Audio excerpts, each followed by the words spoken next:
আজকে আমি রায়তা বানিয়ে দেখাই। তো রায়তা তো সবাই অলমোস্ট বাড়িতে সবাই বানাও রোজ রোজ।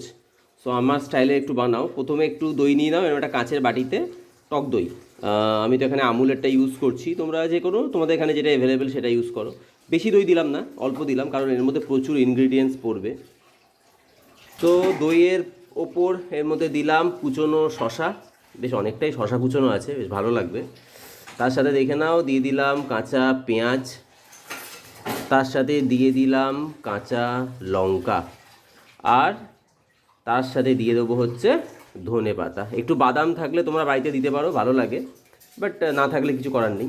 তো গাইজ এবার রায়তার মধ্যে দিয়ে দেবো হচ্ছে ব্ল্যাক সল্ট, মানে বিট লবণ তোমরা যেটাকে বলো, কারণ বিট লবণ দিলে না একটা সুন্দর স্বাদ হয়।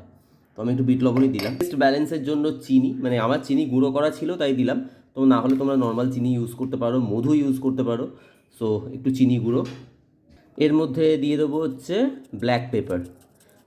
ব্ল্যাক পেপারের একটা নিজস্ব, বা গোলমরিচ গুঁড়োর একটা নিজস্ব গন্ধ থাকে। এবার এই সবগুলোকে খুব ভালো করে মিক্স করতে হবে দইয়ের সাথে। দই আমাকে মনে হচ্ছে একটু দিতে হবে, বাট না, আগে ভালো করে মিক্স করি, বুঝলে। একটু ভালো করে এটাকে মিক্স করে নাও, কারণ দই থেকে তো শশা থেকে অবভিয়াসলি জল বেরোবে, আর দইও আছে।